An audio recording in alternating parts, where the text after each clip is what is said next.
Welcome Ridge Life. I'm Tim, and today on Ramblings, what a weekend, guys. It got crazy out here on the ridge, I'm telling you. We had, Jen and I had an amazing weekend. First thing I want to do is tell you about cancellation. I am going into a mini outage in work. You know, I do maintenance outages. I'm in the steel industry, maintenance and engineering, and our facility is going to shut down Tuesday, Wednesday, and Thursday, start back up on Friday. To take care of some furnace repairs, keep us running in tip-top shape.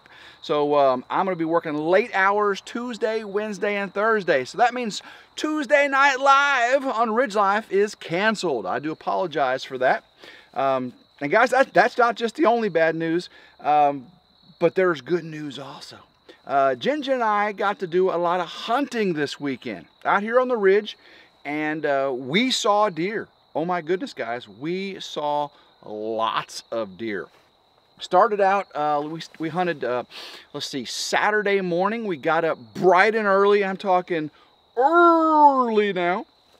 And we got out in the woods. I got a pop-up blind. You know, since Jennifer and I are hunting together, I've got a few stands throughout the ridge here that are two-person stands. A lot of my really optimal spots are just single-person stands. That's where I get up and close personal with them deer.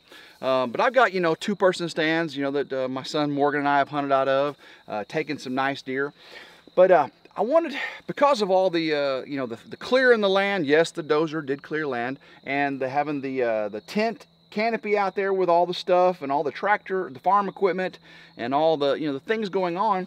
A lot of my prime hunting area is occupied.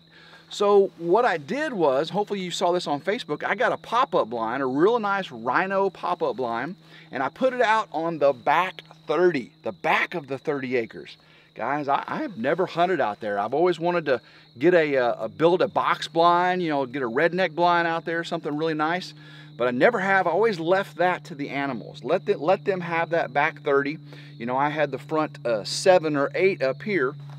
And so I never really had it. But now I want to get back there and get a deer. I want to get a big buck. And you guys have seen the trail camera videos. I've got a few nice deer still out here. Lots of doe, lots of you know, yearlings running around.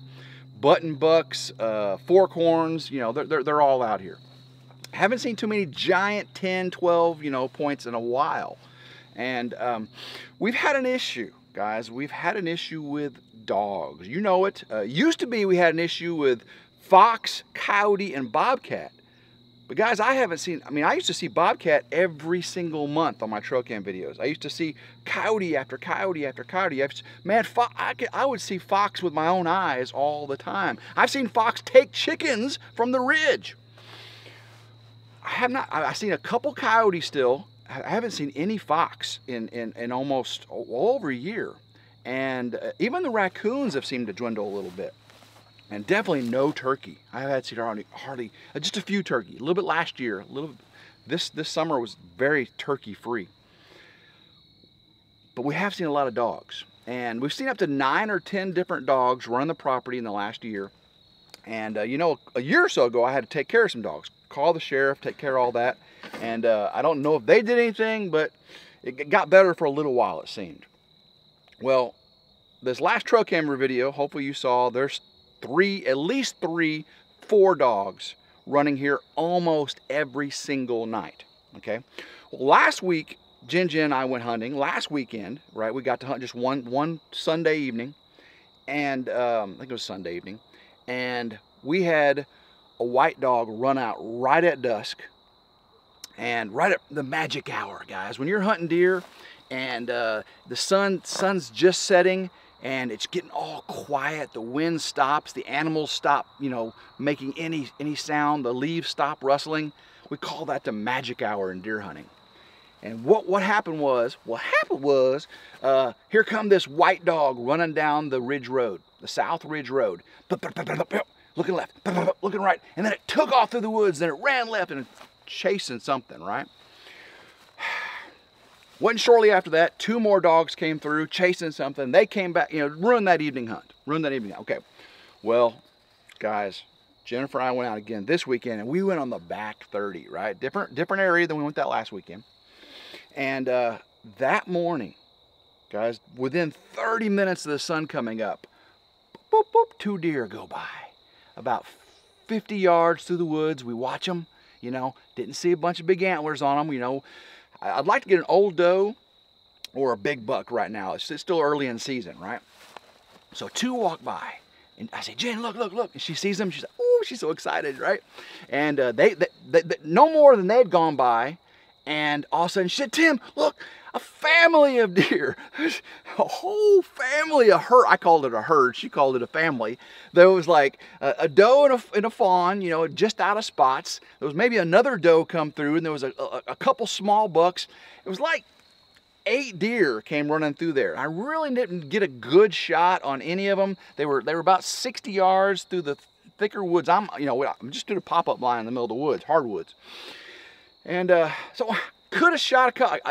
One doe, it looked like. Well, first I thought it was a big buck, and then I got my scope on it, and it was, you know, I go, okay, it's a doe, I'll take it. No, it was a spike. So I let him walk quartering away. Could have taken him down easy, right? So 6 to 8 deer go by, not an issue. And then it wasn't what? Another 15, 20 minutes. This is all within an hour or so of sunup, right? Here come 2 or 3 more off to the left. Jen sees those, right? But what was really amazing, actually I saw those. Then what Jen did, and I'm getting to get my stories right because it's 2 different days here. What Jen saw was, I was looking off in the front where those deer were, and about 15, 20 minutes later, she said, hey babe, look, to my right, 20 yards away. Guys, closer than those trees are behind me right there, 20 yards away is a 4-point buck. He's right out the right window of my blind, and I get the camera turned on and everything, and he's a little 4-point, guys, okay? He just forked, I call him a forked horn, right? And he just meanders. First he's coming right towards us whenever Jennifer saw him. We were still. And then he quarters, you know, then he goes across us, broadside, and he's broadside for like 5 minutes, right? And I'm just, man, I could shoot it. I could. Jennifer's probably saying, why didn't you shoot it? And it just meanders on, you know. We're looking at each other going, wow, high five, you know. She saw it. I didn't even see it. Hey, babe, there's deer right there. Good job, Jennifer. And so we let that one walk by, and then it wasn't just a little bit later here. Of course, squirrels everywhere, right? Make you think there's deer, but to the woods, and it's the white dog, the same first white dog that came up on us the weekend before, okay? And it just ran through the forest. I'm like, oh man, okay. So we stayed out there a little bit longer, and nothing much, right? Nothing much. All right, so we go back out that evening, okay? That evening, and we see more deer off to the left, right at dark, again, that magic hour, and what do you know? Another dog, okay? Well, actually, the first time I was out, I got chased by a dog. That was before Jennifer came down. I didn't mention that. I hunted one evening before Jennifer came down. I got chased by one of the white dogs. Couldn't tell which one it was. And when I turned around, he was running at me, and then he stopped when he saw me, and then he ran off, and, you know, he ran off my property, so, you know. Okay, so that evening, we saw a few more deer just skulking through the woods right at dark. We watched them go by. We're all excited and everything. It was awesome. Well, Sunday morning, we didn't get to go deer hunting. We instead went to where I used to live, up in Dyersburg, Tennessee. Went to my daughter's baptism. Alyssa was getting baptized. Now, she'd been baptized as a kid, and, you know, 12 years old. And a lot of times what happens when you're 12 years old, you know, you feel the move of the Spirit, you answer the call, or maybe your friends do, and you're just not sure. You know, you're not sure that you truly were honestly saved, okay? But you still make that profession of faith. You get baptized with your friends, you do a lot of those things. Well, as an adult, she 100% felt the move of the Spirit, okay? She knows she's saved. And she wants to make an outward profession. She's talked to the pastor, and she sets it up to get saved, or get to get baptized. So it just so happens that she's teaching a kids class in Sunday school at the church I used to be a deacon and a Sunday school director. Guys, full circle here, right? God works in mysterious ways. So my daughter on her own is going to church, you know, teaching little kids. She feels the need to get, you know, baptized on the right side of her salvation. And I'm tickled pink. So me and Jen and Grandma Carol run up to Dyersburg. It's about 90 miles from here. And everything seems to be about 90 miles from here, doesn't it? And we run up there, and they do the baptism first thing, and I go in there, and I haven't been in this church, guys, in over 10 years, like 12 years. And this is where I used to be a deacon, right? And I continued to be a deacon and Sunday school director while I was living down here for a while, driving back on weekends, and then I just couldn't do that. So made the full transition down here. So bringing back all these memories, my granddaughter Adelie, she gets up with the band, and the youth band's playing, you know, doing the worship service. And she's up there, and she's tapping her foot, and she's singing. She gets up there, and, you know, I don't know if that was planned or not, but that girl, she was getting along with it. Then Mama gets up in the baptistry and gets baptized. What a day. Well, it just happens to be the Harvest Festival, and they were doing a harvest dinner, and they had a dinner at church. What Baptist is going to pass up a dinner, right? So me and Jen and Grandma Carol, Morgan came up from Mississippi State to see his sister get baptized. Morgan was just baptized, you know, down there in Mississippi State not too long ago. My oldest son, Tyler, not feeling very well. He's actually had some, you know, pretty bad stomach problems recently. So prayers for him, please. He's not feeling well at all. Lost a lot of weight, but he's doing actually pretty well. Got a nice job, got promotion and everything, but he's got some health issues. So please pray for my son, Tyler. But so we go downstairs afterwards, and guys, this is the gymnasium where I used to teach the youth boys mixed martial arts. And one of the boys I used to teach actually went on to fight in the UFC. It's pretty awesome. He did a newspaper article, and he attributed his first learnings of MMA to good old Tim RidgeLife. Isn't that crazy? But I used to teach the boys down there. Me and the youth pastor, you know, we would do a little, you know, worship service with them, and then we'd teach them mixed martial arts. Kind of way to get the boys, you know, into learning Christ. And one of the ladies said, Tim, I got to meet all my friends. It used to be in my Sunday school class, and the great congregation of the church, the deacons and everything. They got a new pastor, very good pastor.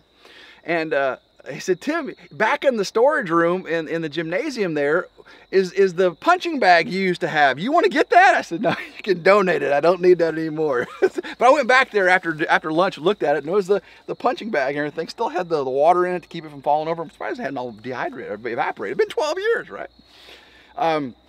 But we had a wonderful time watching your kids get baptized, you know, especially as an adult. It's just amazing.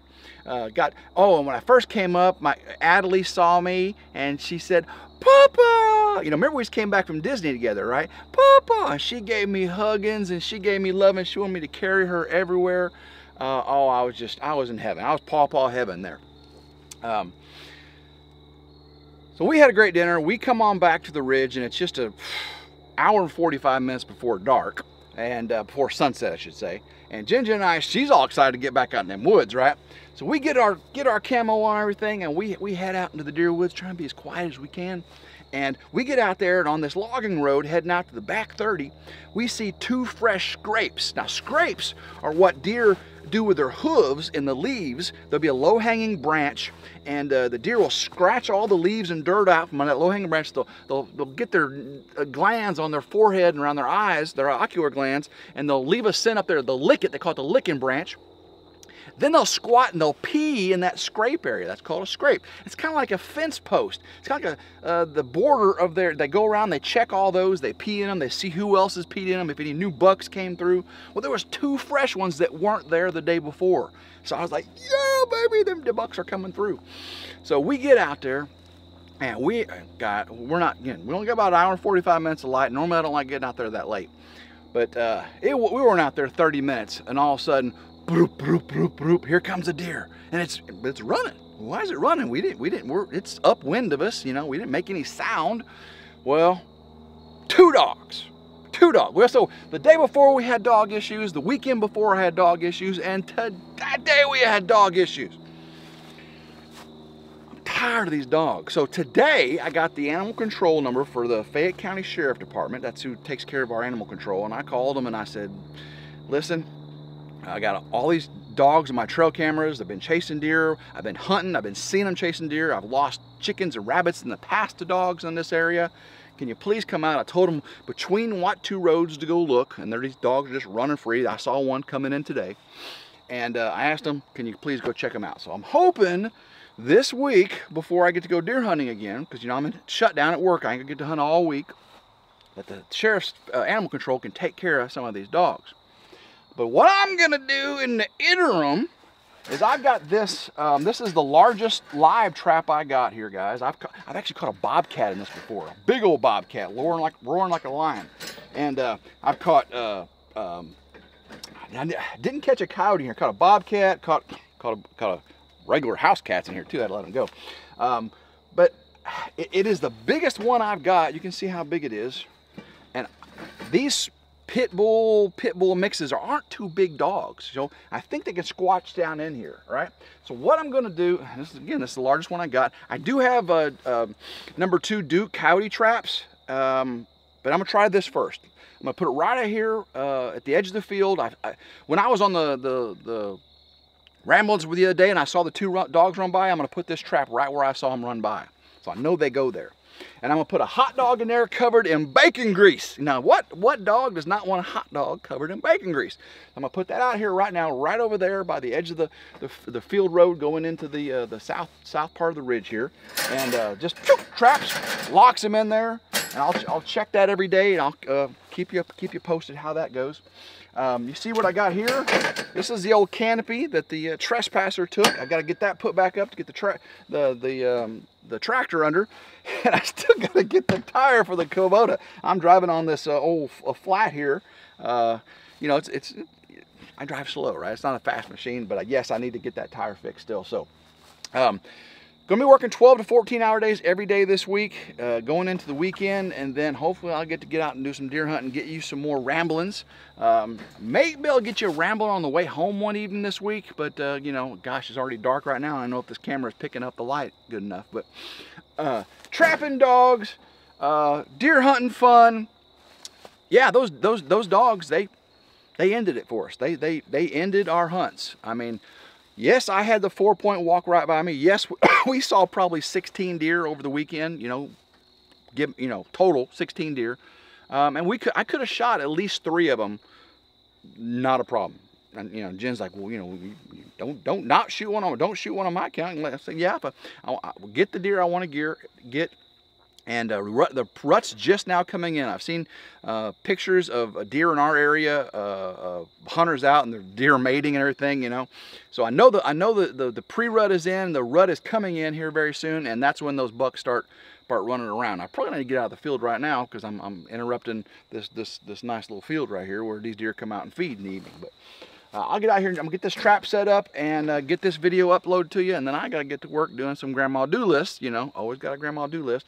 It's actually my mama, not my grandma Carol. But guys, I love every single one of you. Again, I apologize for no live stream this Tuesday night on RidgeLife, but work calls. I do say happy Veterans Day last weekend to all the veterans out there. Our work is having the VA come in and talk to us tomorrow, actually for an hour at lunch, about VA benefits, and I'm going to be asking about what I need to do to retire and get some VA benefits, like, you know, health care and stuff. Because, you know, when I asked them last time they came through, they said you got to be disabled or you know, monetarily in need, which luckily, you know, thank the Lord, I've done well working for the company I've been working for. So I got to see how I can get the benefits, if they're available, into my retirement, which I hope is going to be fairly soon, you know, if this YouTube thing pans out, you know what I'm saying? So keep watching those RidgeLife videos. But speaking of RidgeLife video, you know, I got that, it's almost 6 million views, a little short on how to do a T-post clip. Someone actually posted a audio version of my video. It's like a picture, it's like a blank video, and it's all my audio of me doing it. It's like ASMR or something, I don't know. But I'm being copied.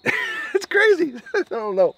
Well, guys, I'm gonna let you go. I love every single one of you. I will see you soon, hopefully on other ramblings. And I got some video from the hunting, and I'll probably combine it all into a hunting video. If Jen and I get a deer this coming weekend, I'll show you the other hunts leading up to it, kind of make it a little more entertaining video than just going out, boom, shooting a deer, you know what I'm saying? So, guys, until next time, I hope everyone has a blessed day. Keep rambling, and go RidgeLife.